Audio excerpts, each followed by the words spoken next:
ആണ് ഞാൻ പറഞ്ഞത്. എന്നെ പുറത്താക്കിയത് ഞാൻ പറയട്ടെ, ഈ രക്തസാക്ഷികളുമായി പുലബന്ധമില്ലാത്ത കാട്ടാളന്റെ പേരാണ് രാജ്മോഹൻ ഉണ്ണിത്താൻ. അദ്ദേഹം ജില്ലാ മുസ്ലിം ലീഗ് ഓഫീസിന്റെ നിർമ്മാണത്തിലേക്ക് 1 ലക്ഷം രൂപ അദ്ദേഹത്തിന്റെ ഹോണറിയം സംഭാവനയായി കൊടുത്തു. എന്നിട്ട് അത് ഫേസ്ബുക്കിലിട്ടു. ഞാൻ 25,000 കൊടുത്ത ആളാണ്, പക്ഷെ ഞാൻ ഫേസ്ബുക്കിലിട്ടില്ല. ഈ കല്യോട്ട കേസിൽ ഇത്രയും നാളുകളായി നടന്നുകൊണ്ടിരിക്കുന്ന കേസിന് 1000 രൂപ സംഭാവന ചെയ്യാത്തൊരു മനുഷ്യനാണ് ഇതിനകത്ത് ധാർമ്മികത ചൂണ്ടിക്കാട്ടി മുമ്പിലേക്ക് വന്നത്. ഈ പ്രശ്നം പരിഹരിക്കാൻ ഉത്തരവാദപ്പെട്ട ഒരു മനുഷ്യൻ ഫേസ്ബുക്ക് പോസ്റ്റ് ഇട്ട് ഇതിനെ വഷളാക്കി. അതിനുശേഷം വളരെ കൃത്യമായി നിങ്ങൾ പ്രത്യേകം ഞാൻ ഒരു കാര്യം കൂടി പറയാം. കേരളത്തിലെ പ്രദേശ് കോൺഗ്രസ് കമ്മിറ്റിക്ക് അപകടകരമായിട്ടുള്ള ഒരു പ്രവണത വളർന്നു വരികയാണ്. ആ അപകടകരമായ പ്രവണതയിൽ ചില ജാതി മേഖലയിലുള്ള ആളുകളെ ബോധപൂർവം ടാർഗറ്റ് ചെയ്യുക. നിങ്ങൾ കണ്ടോളൂ, കേരളത്തിൽ കോൺഗ്രസ് എന്ന് പറയുന്ന പ്രസ്ഥാനത്തിനകത്ത് നിന്ന് ചില പ്രത്യേക സമുദായങ്ങൾ വംശനാശം സംഭവിച്ചുകൊണ്ടിരിക്കുകയാണ്. അത് വളരെ സൂക്ഷ്മമായി പഠിക്കേണ്ട ഒരു വിഷയമാണ്. ആരാണ് അതിന് പിന്നിൽ? ശ്രീ ബാലകൃഷ്ണൻ പെരിയ, നമ്മൾ ഇത് സംസാരിക്കുമ്പോൾ ദളിതനായതുകൊണ്ട് സ്പീക്കറാകാൻ കഴിഞ്ഞില്ല എന്ന് പറഞ്ഞുകൊണ്ട് അതിനുവേണ്ടി വാദിച്ചുകൊണ്ടിരിക്കുന്ന ആളുകൾ, KC വേണുഗോപാൽ അടക്കമുള്ള ആളുകൾ താങ്കളെ പുറത്താക്കാൻ, ഒരു സമുദായത്തെ മാറ്റാൻ, അല്ലെങ്കിൽ അവരോടൊരു അസഹിഷ്ണുത കാണിക്കാനൊക്കെ തയ്യാറാകുമെന്നാണോ? നോക്കൂ, ഈ പുറത്താക്കിയ ആളുകളുടെ മേൽവിലാസം എല്ലാം നിങ്ങൾ അന്വേഷിച്ചു നോക്കണം. അത് മാത്രമല്ല, കേരളത്തിൽ വളരെ കൃത്യമായി നിങ്ങൾ എങ്ങനെയാണ് മുല്ലപ്പള്ളി ഒറ്റപ്പെട്ടത്, എങ്ങനെയാണ് VM സുധീരൻ ഒറ്റപ്പെട്ടത്, ഇന്നിപ്പോ K സുധാകരന് വെളിവില്ലാത്തവൻ എന്ന് പറഞ്ഞു നടക്കുന്നത് ആരാണ്? ഈ പാർട്ടിക്ക് എങ്ങനെയാണ് അങ്ങനെ ഒരു വിഭാഗത്തിന്റെ വംശനാശം സംഭവിച്ചുകൊണ്ടിരിക്കുന്നത്?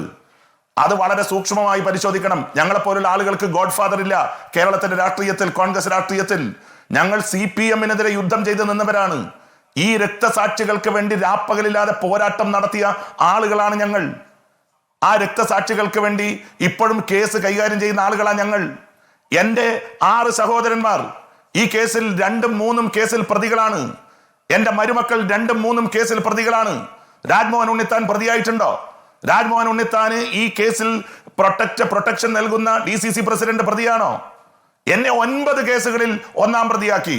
അതിനുശേഷം ഞാൻ സുപ്രീം കോടതിയിൽ പോയി മുൻകൂർ ജാമ്യമെടുത്ത് അന്നത്തെ ഇവിടുത്തെ SP ആയിരുന്ന ജെയിംസ് ജോസഫിന് നേരിട്ട് അദ്ദേഹത്തെ പോയി ഞാൻ എൻ്റെ ടവർ ലൊക്കേഷൻ ഉൾപ്പെടെ കാണിച്ചതിന് ശേഷമാണ് നിരവധി കേസുകളിൽ നിന്ന് എന്നെ മാറ്റിയത്.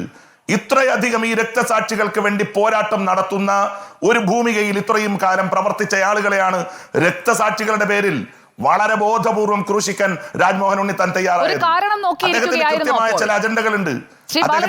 ഒരു കാരണം നോക്കിയിരിക്കുകയായിരുന്നോ താങ്കളെ? തീർച്ചയായിട്ടും നിങ്ങൾ ആലോചിക്കേണ്ടത്, രാജ്മോഹൻ ഉണ്ണിത്താൻ കാസർഗോഡ് ജില്ലയിൽ വന്നതിന് ശേഷം ശ്രീ ഹക്കീം കുന്നിൽ പ്രസിഡന്റ് ആയിരുന്ന കാലഘട്ടത്തിൽ അദ്ദേഹത്തെ നിഷ്ഠൂരമായി ഇല്ലാതാക്കാൻ ശ്രമിച്ചു. അദ്ദേഹത്തെ തെറി പറഞ്ഞു നടന്നു. അതിനുശേഷം PK ഫൈസലിന്റെ തന്തയ്ക്കും തള്ളയ്ക്കും പരസ്യമായും രഹസ്യമായും, അവന് പിന്നെ മാനാഭിമാനം ഇല്ലാത്തത് കൊണ്ട് പുറത്തു പറഞ്ഞില്ല, പലതവണ വിളിച്ചു. അതിനുശേഷം കരിമ്പിൽ കൃഷ്ണനെ ഈ പാർട്ടിയിൽ നിന്ന് പുറത്താക്കാൻ അദ്ദേഹം ബോധപൂർവം ശ്രമിച്ചു. ഓരോ ദിവസവും കാസർഗോഡ് ജില്ലയിലെ കോൺഗ്രസ് നേതാക്കന്മാരെ അരിഞ്ഞു വീഴ്ത്താൻ വേണ്ടി അദ്ദേഹം ശ്രമിക്കുകയാണ്. അദ്ദേഹത്തിന്റെ സ്വന്തം നാട്ടിൽ ക്ലച്ച് പിടിക്കാത്ത ഒരു മനുഷ്യൻ ഇവിടെ വന്ന് വിജയിച്ചപ്പോ അല്പന് എന്താ പറയുന്നത്, അധികാരം കിട്ടിയാൽ അർദ്ധരാത്രിക്ക് കുട പിടിക്കും എന്ന് പറയുന്നത് പോലെ അദ്ദേഹം മേഞ്ഞു നടക്കുകയാ കാസർഗോഡ് ജില്ലയിൽ. കണ്ടവനോടൊക്കെ കടം വാങ്ങിച്ചും പണം വാങ്ങിച്ചും എല്ലാ വീടുകളിലും